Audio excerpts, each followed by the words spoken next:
Hey guys, welcome back to my channel. So today I wanted to make a video about my practicum experience. I've just recently finished paramedic school and thought that I would share with you guys some of the tips and tricks, how to prepare for your practicum experience and paramedic school in general, what to take to your practicum shifts, as well as what you can learn from your practicum.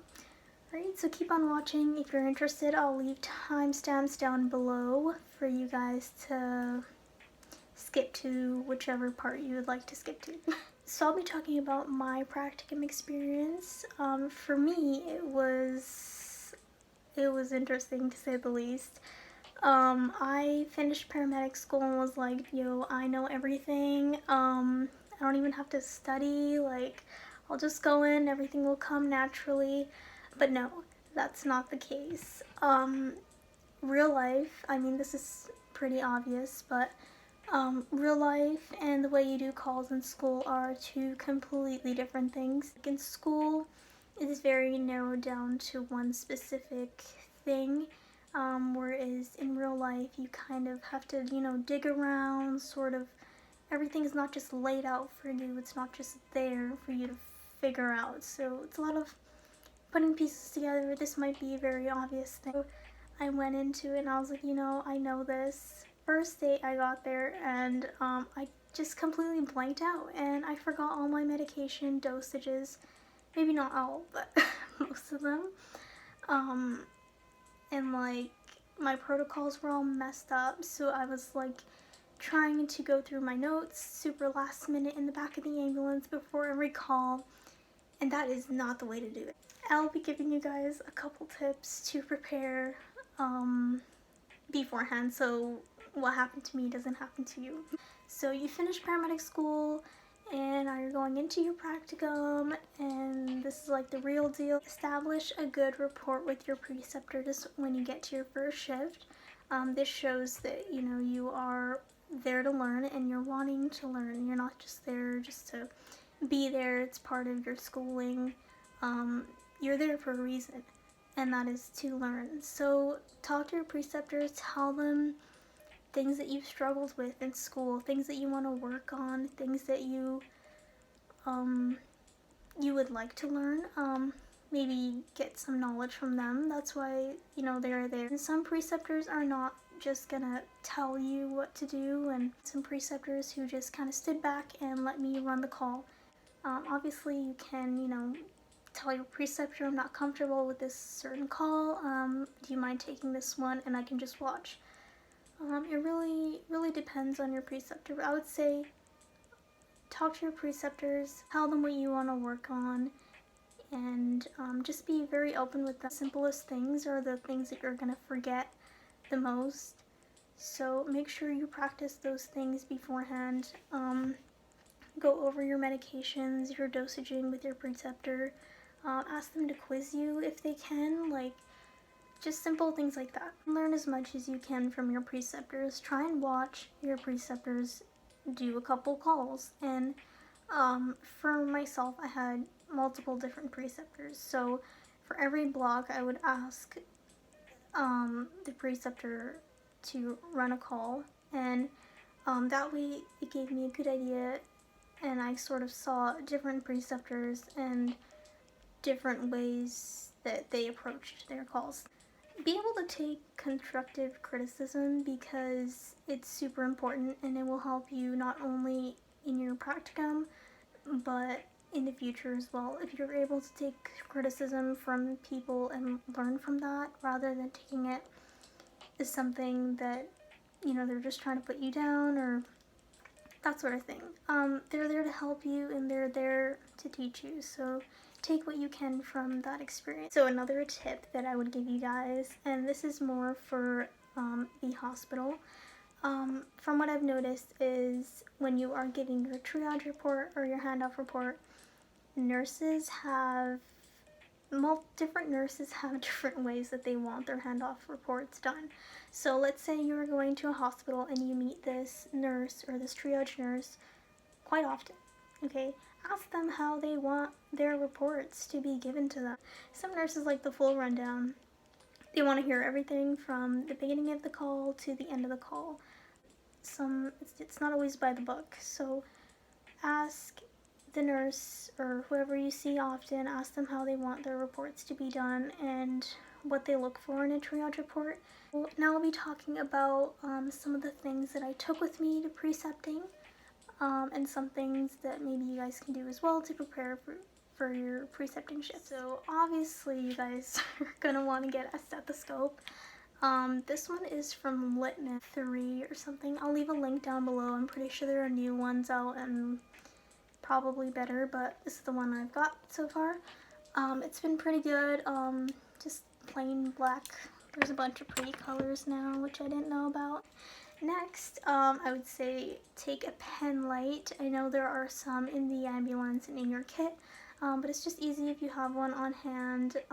Just check some pupils, and yeah, it's great. It has like a bunch of gauges. You can get like a pack of these for pretty cheap off Amazon. I can leave a link to them down below as well. Another thing that you would probably need is a flashlight. This one also was super cheap. I don't even remember how much it was, but I'll try and find it. It's pretty good. It's small. It fits into your pocket, so it's really easy to sort of find. Really good for like car accidents or, you know, getting that blood sugar in like dark lighting. So small spaces, not a lot of light, it's pretty good to have. Alright, next thing I would say are some shears. I've never had to use this yet, and a lot of paramedics that I've worked with have not really liked keeping shears on them. I like keeping them just in case.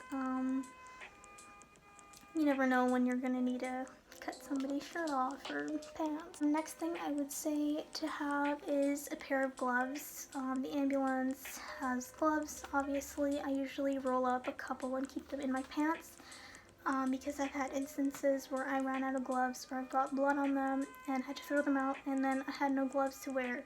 So I had to run back to the ambulance and then come back and then change into gloves. It's a waste of time.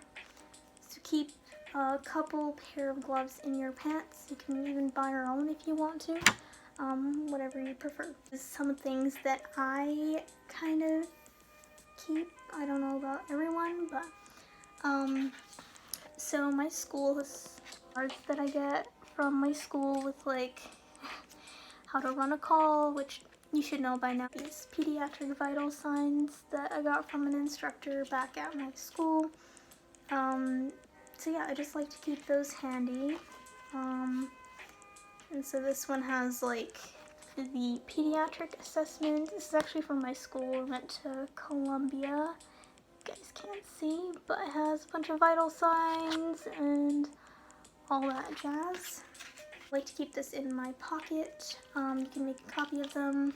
I'm pretty sure your school will provide you with a little something like that. Now on to a few things that I created myself. I created a little flashcard type of card thing similar to that, but for my own self, just to keep in my pocket. And then I bought like this little ring. I think I got it from like Staples, just to keep everything together. So basically what I did here is I printed out a bunch of our protocols. So as you can see, this one is for CHF. These are all off of BCEHS guidelines. Usually the licensing branch will have these as well on their website, which I can leave down below as well. So I like to keep these with me as well. I used this for precepting. I would just quickly look back at them, and they were super helpful. Another thing that I would recommend is making little question cards. So that's what I did here is for shortness of breath call, shortness of breath call. I wrote a bunch of questions that I could ask. And then on the back of them, I actually wrote reasons for possible shortness of breath. So when you get a call during your precepting shift, obviously you're in the back, you have a little bit of time to think. Let's say we got a call on the CAD that says shortness of breath or whatever, I can quickly look at this, or just in my head just think of a bunch of different things that could cause shortness of breath and a list of questions. Yeah, so these were super helpful for me, and again, they're like on this little ring thing, so you can always take them out or add new things, and I made them to a size where it can fit into my pocket. So I think that's a good thing to do, especially during your precepting shifts when everything is, you're still trying to retain information while learning new things. I think it's a great way to kind of have it in the back of your pocket just to pull out whenever you need it. This might be pretty obvious as well, as to carry a notebook. You can literally get this from anywhere. A little notebook, write things down like your vital signs, information that patients tell you or bystanders tell you. Another thing that I liked to do was to write onto my glove. Sometimes I found it kind of hard just pulling out my notebook while it's a little chaotic, patients talking to you, bystanders talking to you, and you're doing multiple things. I found it kind of handy just to write it onto my glove, but really up to you guys. So those are just a couple things that I did that helped me. Always try and do your handoff reports in the back with your preceptor before getting to the hospital. That way you can see, here's what I have, let's see if my preceptor has anything else to add on, anything that I've missed. That way you guys can sort of talk it out before you get to the hospital. So these are a couple tips and tricks and a little bit of the stuff that I took with me. Obviously you want to take a good lunch and water, a lot of water with you, because you don't really have a lot of time to go and grab food because you're going to be on the road a lot. So now I'll be talking to you guys about how I prepared for paramedic school, things that I did. So what I started off by doing was I contacted a couple different people that were already in the field or in paramedic school already. I went on Facebook and joined a couple different groups just to get an idea of what I was getting myself into. So once I did that, I sort of had an idea that probably the hardest part for me would be the anatomy and physiology. I mean, physiology was a huge thing that I spent a lot of time on. I bought a couple different textbooks that taught anatomy and physiology. A textbook that our school uses, we use the Nancy Caroline textbook. We used the 7th edition. So I read through that, every single page. I tried to memorize it and understand it. Another thing that I did was watched YouTube videos. There are a ton of great resources out there. One in particular, Professor Fink, and his videos they're quite long, but they have a lot of information, and I've actually learned a lot from his videos. There are also a few other resources like Master Your Medics, which I found quite recently actually, and I think it's an American company, but they have Canadian resources as well, so it's been great, and they have a bunch of copper exams that you can practice with, a bunch of different videos for anatomy and physiology, which are super helpful. Really important, I think, before you start studying for paramedic school is to figure out your learning style, because everybody learns differently, everybody studies differently and retains information differently.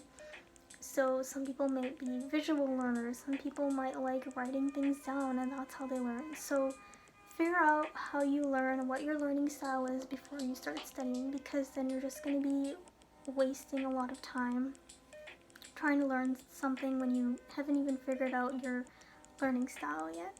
So figure out your learning style and then move forward from that.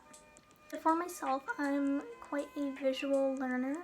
I like to sort of actually do things or write it on a big piece of paper. What I did was I took a big whiteboard and I would write down protocols on there. I would write down like I would draw the heart and sort of draw the way that blood flows through the heart. The thing that I did was I would teach people. So I would teach my mom and my sister. I'm pretty sure they got bored and sick of me, but it helps me a lot. If you can teach something to someone, it shows that you know it yourself.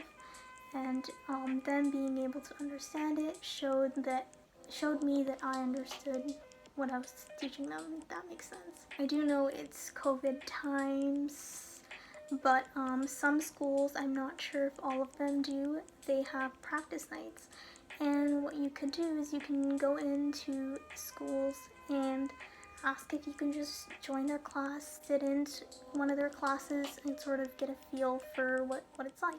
So that's all I have for you guys today. I hope you guys enjoyed this video, and if you have any questions, please feel free to leave them in the comment box down below and I'll answer them when I can. Apart from that, thanks for watching. Hope you guys all have a great day.